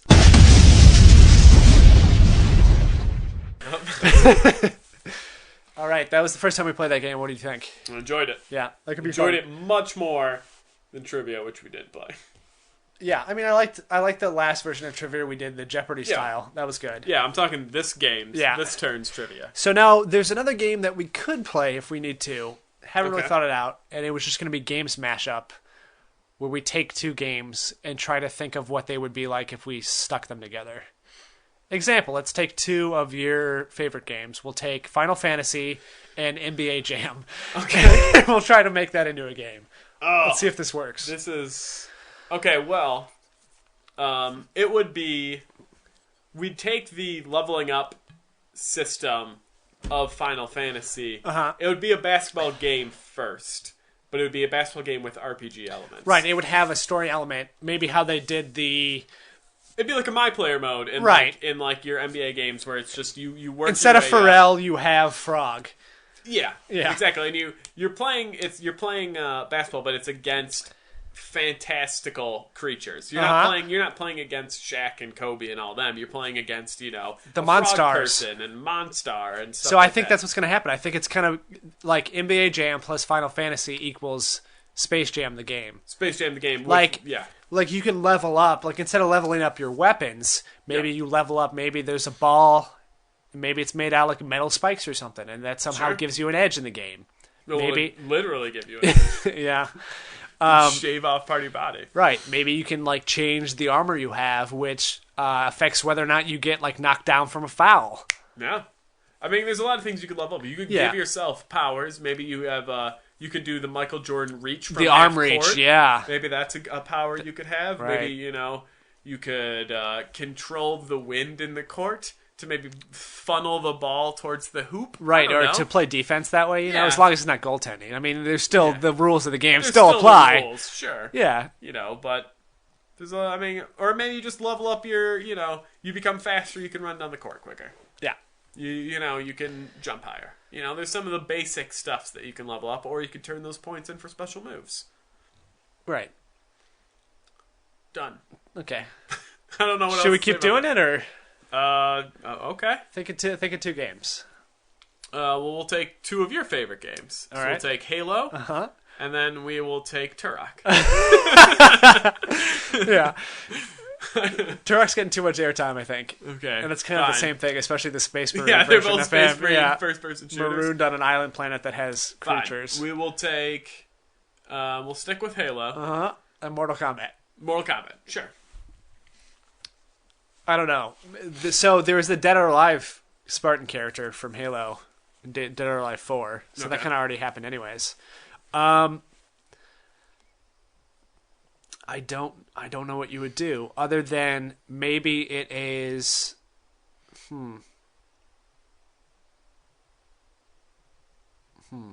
So you have the world to explore, right? Okay. You have this open planet. You can jump in your warthog. You can drive around. You can do stuff. Maybe shoot some grunts here and there. But when you come to the big guys, when you come to like a main encounter, then you have to go into the fighting game mechanic. Okay. So you still have a couple tricks up your sleeve. Like you can have grenades, you can have like pistols and stuff, but they work the way they would in a game. In a Mortal Kombat. You have to down left B throws right. a grenade. Or they throw a grenade and it's on the ground, and if they happen to be standing next to it when it explodes, then it does damage to them or pops them up in the air. Yeah. Or if you shoot your assault rifle, it does a quick burst of a couple shots. It's not like you can just aim and shoot them the whole time. Yeah. I was thinking similar to that, like anytime you use your melee attack, it goes into the fighting game mode. Oh, okay. So like you could still play it where you're shooting people of the Nether Realm, because it's obviously got to take place in the Mortal Kombat universe. Right, it's kind of like MK versus DC. Yeah, I mean you're shooting a bunch of Lin Kuei members. Nice pull. But if one hits you or you physically hit them, then it jumps into the 1v1 fight screen, and whoever hits the other one first, the other person gets a handicap against them. Okay. So if like you whoever get starts, surprised, like you can get a surprise attack. Maybe you come up behind them or something. Yeah. So then they only have maybe 75% of their health instead of 100%. Or you have like energy meter or something like that. Yeah. But then, like you said, like your assault rifle, there's still ammo. It's still like you can't keep doing like, let's say it's back 4-day. Right. You couldn't do that forever to shoot them because you will run out of ammo. But then, you have to do little combo moves to actually pull off any of John Halo's special abilities. His signature moves. Yeah. Also, maybe I think the idea of being able to play with like the level, maybe just enhance that a little bit, where there's more things to either not necessarily just throw, but like hide behind or interact with, or use it to jump behind them or surprise attacks. Also, I think there definitely needs to be some sort of finisher enders that you can do. Yeah, it's like Master Chief ripping out someone's spine. I was thinking he takes like a character and then shoves a plasma grenade down their throat. Oh yeah, that's good. And then it burns. It like slowly like acid burns and then it explodes. And then it just explodes their entire body. Right. Granted, it wastes a plasma grenade. So I mean, weigh the true. Pros and the cons. Right. But it's there. Yeah. Or you could finish somebody, with the butt of your gun, where you essentially just beat their brains out of the side of their face by repeatedly pistol whipping them across the face. What would Master Chief's X-ray be? I would see. I guess my ideal X-ray for Master Chief, would be, since he's got such a big jump, he would jump over them while they're, and then get behind them, and essentially, like, the back of their skull would be crushed in from the butt of his weapon, and then he'd pull out a pistol and stick it to their back, and maybe fire, like, 3 shots into their back, like, just shooting out their insides and then destroying their spine. That's pretty good. I mean, that's mine. Okay, I'm going to say that he's going to start it off by throwing a plasma grenade in the air and then shooting it close to their face so it explodes but doesn't, blow their head off, so they're stunned. Then he's going to go into it where he does a... Nut punch. I mean, he can do a nut punch. He can do like a ground pound. Like, that's an ability that some of them have. He can do a quick little sprint and do sprint into jetpack into ground pound, right? That just sort of knocks their head straight down to the ground, so they're like their back is exposed. Yeah. I don't know. Then when he's behind him, he can do this sort of animation that they have in the later games of the assassinations. If you come up behind him with a knife, you can do the whole little knife swipe thing, and then knock their legs out from under them, and then stab them in the chest while they're down. I don't know. Cool. That was the thing that we just did. That was a thing. Should we move on then to 3-word pitch, do you think? Sure. All right. Now time for everyone's favorite. 3-word pitch. 3-word pitch. My first word is number. That's awful. My first word is lighter. Number, lighter, and approaching. Let's just substitute out approaching. I got logging. With ultimate. Ultimate? Number, lighter, ultimate. Yep, it's the ultimate number lighter game. Is it lighter like I'm feeling lighter, or lighter like I'm going to set some fucking shit on fire? I think that is up to us. Okay, well, because it is spelled the same way. They don't provide the definition. No, they do not. Okay. Well, I think this is a learning game. Yeah, we do too many awful learning games, though. That's 3-word pitch is all about awful trends that we can. Yeah, but we've come up with some decent games over the episodes. I'm just thinking like ultimate number. It's like I'm thinking like math blasters and number crunchers and just all a bunch of shitty games. I guess the numbers could represent the sequels in this series of games. That's an easy out. I think you're an account manager, and you have to doctor the paperwork so the numbers are lighter and they add up because you've gone way over budget. Okay. And so this is the ultimate test of your accounting abilities. You get brought in, and they're just basically like, hey, we hear you're the best. Right. But this game is a first-person brawler. So the numbers are actual physical numbers that you have to go and beat up. Ooh, can it be like a really, like, very early 3D game where you're in the office, and it's kind of like, I want to say like some of those old dungeon games where it's like, it's not fully like you can't go diagonal. It's like you have to turn your body left and go up, and then turn your body right and go right. And like, you navigate, the maze like office that it is to find these and fight these numbers. Yeah. I'm game for this. Yeah, I think you're there after hours too. Like, it's a little dark, a little mysterious. Right. Like maybe you've fallen asleep at your desk and you wake up and the office is overrun by these numbers. Yeah. And you must hunt them down and destroy them before day comes. I think you look at your sheet of paper. Uh-huh. Each level's got a different sheet of paper. And those are the numbers that you have to find. So it's like, your budget, let's say, hypothetically, your budget is $5,000. Yeah. And this is where the learning comes in. It's yeah. perfect. And right now, they're spending $6,000. So you have to go fight the numbers you have to subtract. It's a subtraction learning game. So you have to go, like, I have to bring my numbers down to 5,000. I have to go find one and then fight zeros. There's two sides to this, right? There's an internal conflict going on between the numbers, right? There's the good numbers, there's the bad numbers. And they each have their respective the bad numbers are wearing, like, bandanas. Right, exactly. They got bandanas and sunglasses on. Yeah, and the good guys are bright colors. Yeah. I'm talking like, this is like... they have spiked leather jackets on. What's the one where it's just like, I'm just a bill sitting on Capitol Hill? Right. Like, it's that kind of, like... We're going back to that Schoolhouse Rock. Schoolhouse Rock. Where it's animated. It's the terrible 3D. Okay, but it's like that kind of like era where like bad guys are like they're smoking cigarettes and that's how you know they're bad. Yeah, they're wearing sunglasses. But what I was going to say is, so there's two sides of this number war going on, right? Okay. And so if you fight and kill one of the, let's call them, I guess, lack of a better term, but good guys, that is like a positive number that goes against your total. And if you kill a bad guy, it's negative. Or you can swap it, depending on however you want to do it. Okay. But basically, you have to hit a certain number by the end of it. So you have to choose who to fight and who not to fight. So you're constantly doing the math in your head, like, got to get to +3 by the end of this level, so I'm going to kill this, +7 guy, and then get -4, and then, try to constantly even and not out. all the numbers are in the level.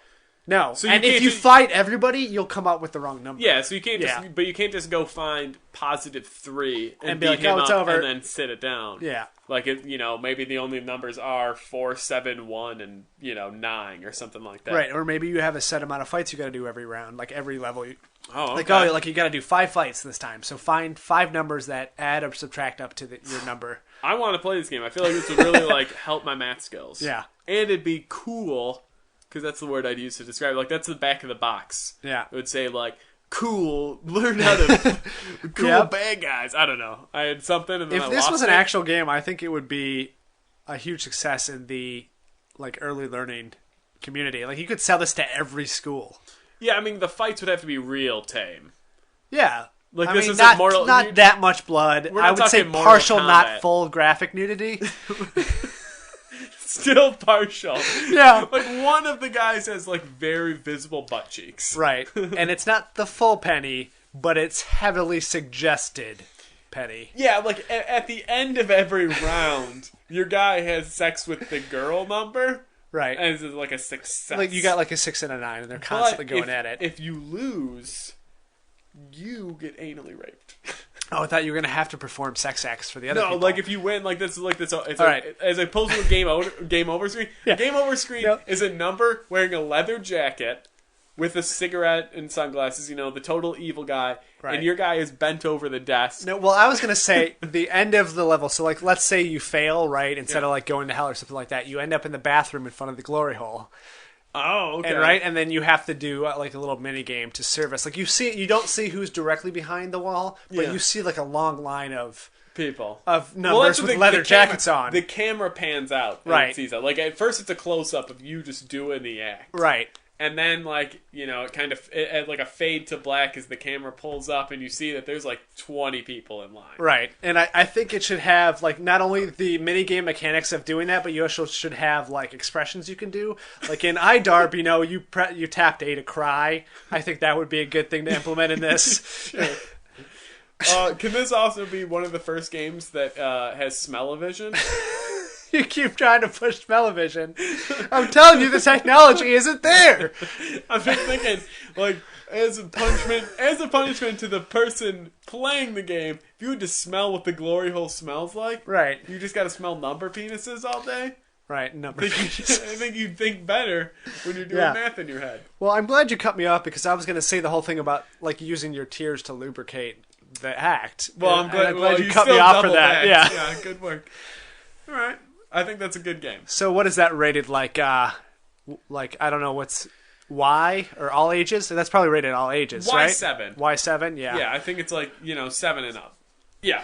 So sure. We secretly have a lot of industry people that listen to this podcast. Oh my god, too many. Constantly stealing our ideas. So maybe we shouldn't be doing these 3-word pitches because these are some great games. Yeah, I mean, I'd rather see them made by other people because I can only work on one game, and not even very well. If we should definitely want to get a chance to play this numbers game that we just talked about. Yeah. The whole I want that Vampire School one. The Vampire School one's obviously that's a great one. And our Snowman. The Snowman one, with like the Easter Bunny and like Santa Claus and like that's detective thing. That's a great game. Like I want to make that game if it doesn't get made. All right, new words. All right, age, lightning, and shooting. Age, lightning, and shooting. Uh-huh. Okay, well, it's a character. You play as a main character. The story is broken up into different time periods of your life. This is a coming of age. This is a coming of age tale. Right. You are Raiden. Yeah, that's what I was thinking. It's like you're gaining your abilities. Yeah, as you grow up. You're going through superhero puberty, right? Yeah. You're getting your lightning shooting powers. Yeah, and then I'm gonna say this is a side-scrolling beat 'em up game. Okay. As opposed to a first-person shooter, as opposed to just playing Mortal Kombat as Raiden. Yeah. It's a side-scrolling beat 'em up game, and first, since you're going through these life changes, you play as a kid. And your level is basically, like the backyard, and maybe you're using your imagination. Yeah. And then it transitions to you're in high school. How about when you're early on and stuff, you are using you sort of lightning powers sporadically as like to solve puzzles to get through the level. Like you're not really fighting guys when you're a toddler or something like that. But maybe you're trying to get out of the backyard, so you like hotwire the fence or something. I don't know. You know what I mean? Like yeah. And then it becomes more of I think every level should be like a training. Like once you get to like puberty and you start using these powers, like it's a training exercise each level, and then you're gaining abilities as you go along. Okay. And it's teaching you how to use them. Yeah, I mean that could work. I guess. Fine. What's your idea, Big Shot? I told you it's a side-scrolling beat 'em up. No, I know, but it's still using the side-scrolling beat 'em up, but I'm saying every level you're like gaining a new ability. You're either harnessing something that you just learned, or you're using it like 20 times. Period, maybe you're learning a new ability. Okay. Like let's break it up into more than 3. Let's make it like 10 time periods, and each time period has 3 levels or something like that. So your first level, whatever, you're a toddler, and you're not fighting anything. You're just learning how to hotwire a car. Yeah. Obviously, as most toddlers do, and you're using this lightning to evaporate poo out of your diaper so your mom doesn't beat you again. It's those simple things. Right, demigod problems. Yeah, demigod problems. And then when you get to, you're an old man, you're essentially fending off people who are trying to take the crown from you. And then it's the side-scrolling, like you have a cane, but, an old man or a person tries to come and take your wallet, and you just shoot him with lightning. I don't know. That's something Raiden would do. Yeah. Yeah. Well, I don't think he Raiden carries a bunch of cash. Like a bunch of walk-around cash on him. Well, yeah, you're a god. Yeah. You could just make more money, but he likes the bills that he has. Yeah, they have his face on him. He made them at home. Yeah, with construction paper. Yeah. That was one of the earlier levels. Yeah. You had to use your lightning make to money. cut out the paper. Yeah, there's like a side mini game going on that's like all about like forgery and counterfeit money. Yeah, but it's real under the surface. You really have to dig deep right. into the... And it's kind of like hidden in the load screens too. Yeah. You gotta like, you don't know that they're interactable where you can actually like make dollar bills and cut them out and stuff as the game's loading. The game is one of the first games to actually come with a printer that you can hook up and you can print out these or it's a PC game. You could have just said that. No, it's a console. It's got its own peripherals. It's got its own peripheral. It's a Raiden money machine printer. That's all it can do. Don't try to do anything else with it. It will not work. You have to supply it with green construction paper. Yeah. Like, that is the only paper it will print on. And you have to constantly be sending real money to the company that makes it. Otherwise, they'll shut down your game. Well, yeah, because it's online only. Yeah. I'd buy it. They'll deactivate your printer. It is okay, so $350. Yeah. Initial startup price, and then it's $60 a week. Yeah, or every time you die. It's a new mobile game. So you have your dollar bill printer, but you also have like some sort of ATM slot that you feed that money back into your machine. Yeah. So it's just a cycle. You convert real dollars to print out one Raiden dollar. Yeah, you put a real dollar bill in, and it spits out a Raiden dollar. Right. The Raiden dollar can then be redeemed at one location in the game. Once a month during the eclipse. There's one location in real life, but it's like you have to play the game and solve a puzzle in it that's really cryptic, and it gives you the address. There's basically like an RV that drives around the country that always is in a different location, and if you can find it, you can redeem those dollars. Yeah, for half of the money you spend. Each Raiden dollar Every Raiden dollar is equivalent to 1/10 of a cent. So yeah, you can really make some, or you can redeem them for prizes, like at a Dave and Buster's, where right. 3,000 Raiden dollars gets you one ink mustache. cartridge for your Raiden printer. Done. Dust our hands. Yeah, I think we've solved this microtransaction crisis that we've been having in games. I mean, just have a printer. Yeah, makes sense. All right, next three. Okay, we got. Electron. Will you believe it? Right after our Raiden game, Electron appearing and Snow. Oh. Is this the sequel to our Snowman? It is, and it has Raiden in it. It's got a baby Raiden in it. It's a cross game. Yeah. It's a baby Raiden. You get your printer still works with this game. Right. Like but you have to buy a new printer. Yeah, it's got a printer attachment, but it's a brand spanking new printer. Yeah, but you plug it into the top of the old printer. Yeah. So you gotta have both. You have to have bought both of them. You have to have bought both.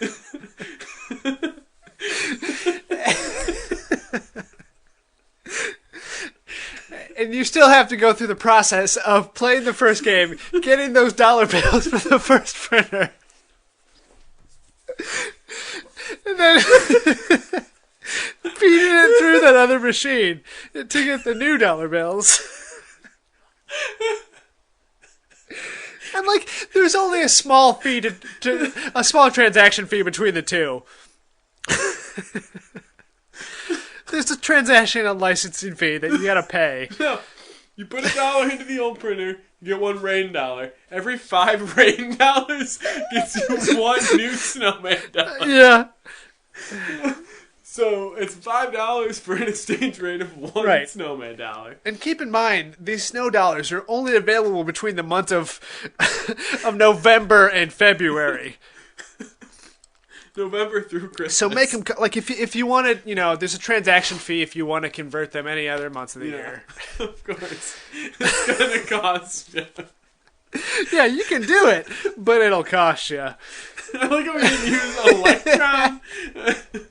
We basically just took Snow. Yeah. And then we were just like, oh, Snowman sequel game. What was the second word? I don't remember. It doesn't matter. We came up with a better idea. We came up with a better idea. God, we're making millions of dollars right now in these great ideas. We're literally printing money. The only thing we have to work out is when they put a dollar bill into their printer, how do we get that dollar bill? Here's how I picture it: is the printers are like a lockbox, and we go around to everybody. No one has has the code to the lockbox, so you have to register your game. That's what we call it to get updates. But really, all that does is just give us their address, and then we just send a guy to go and collect all the money on a weekly basis. You put your credit card number in the game. The first thing it asks you before, like, what's your player name, what's your username, is give us your credit card number, social security number, all that stuff. Yeah.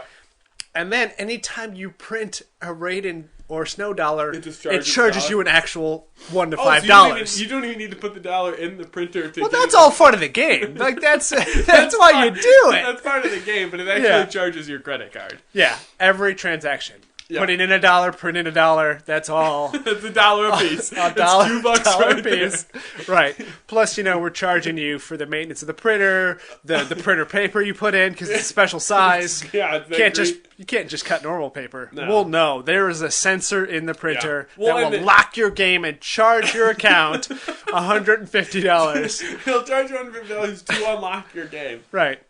And your computer. It just nerfs your computer. It just bricks it. I like how, though, you put through wrong paper. Yeah. It charges you $150. It shuts the game down. Right. But then that $150, once it processes the processing fee, it reopens up your game. But it just rescans that wrong paper. It's already still stuck in the machine, and it's a loop. It's a cycle. It's a cycle of endless money. God, this game's gonna sell so well.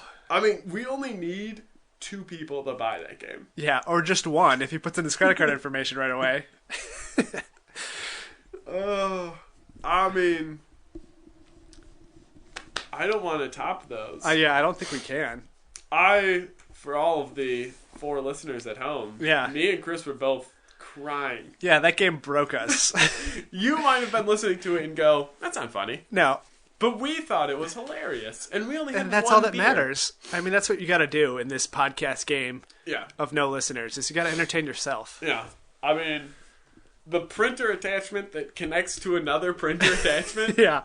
The fact that the second printer requires dollar bills from the first printer is a genius idea. Yeah. Wait until Apple gets a hold of this. Yeah. You can't get around it. No.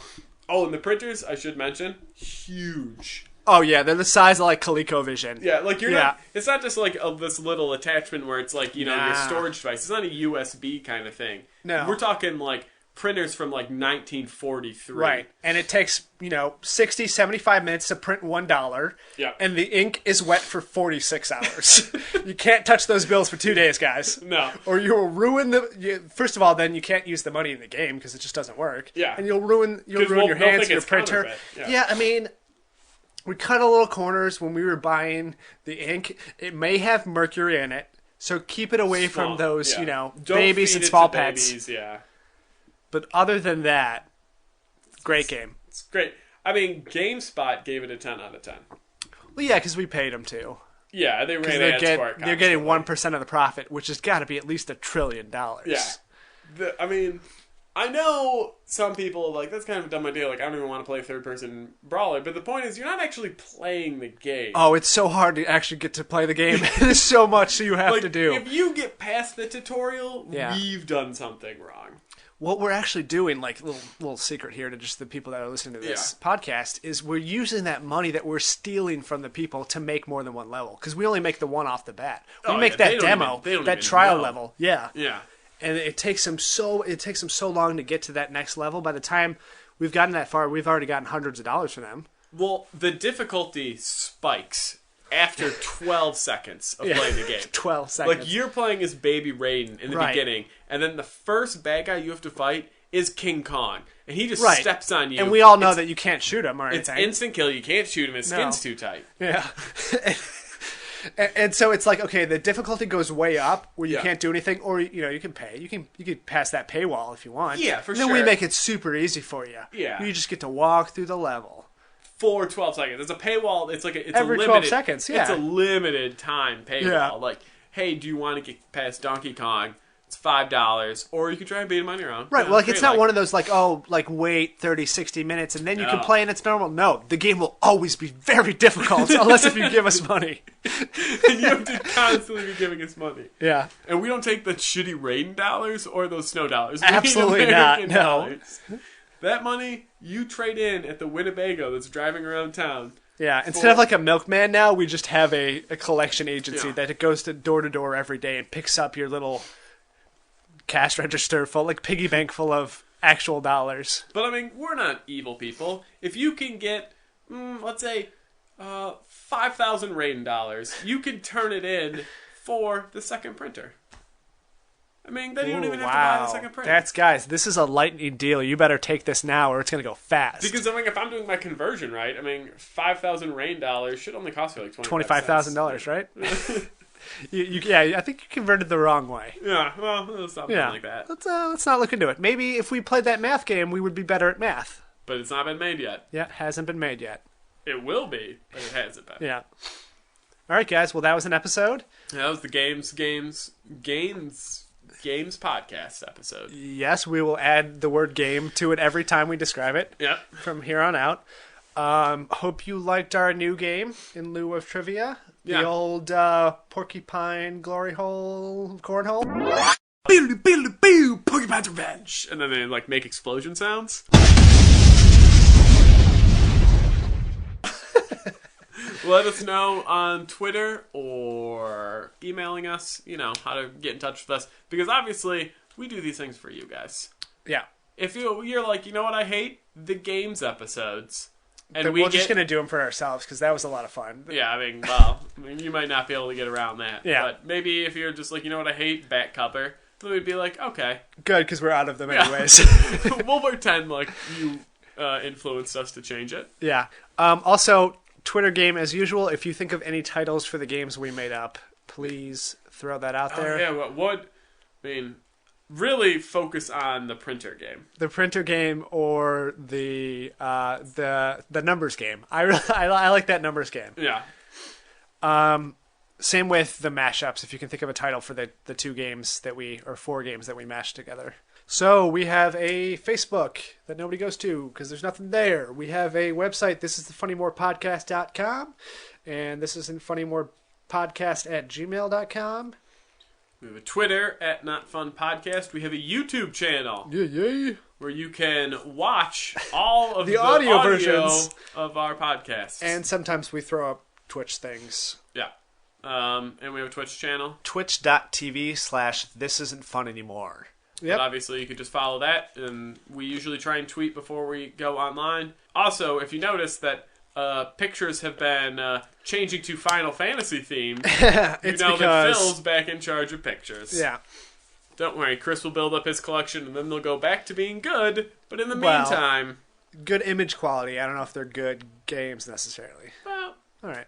We'll take it. I mean... I'll take the win. Yeah. I'm giving you credit here. Alright. Thanks, guys. Oh my god. Oh, I'm not going to tell you. I'm not going to ruin it. Okay. Did you just fire really? No, there was just a character that I want us to get to in the Pixel Fight game. No, I'll save it for next time. It'll be a long con. By the time we play again, I'll have forgotten about it. Good teaser.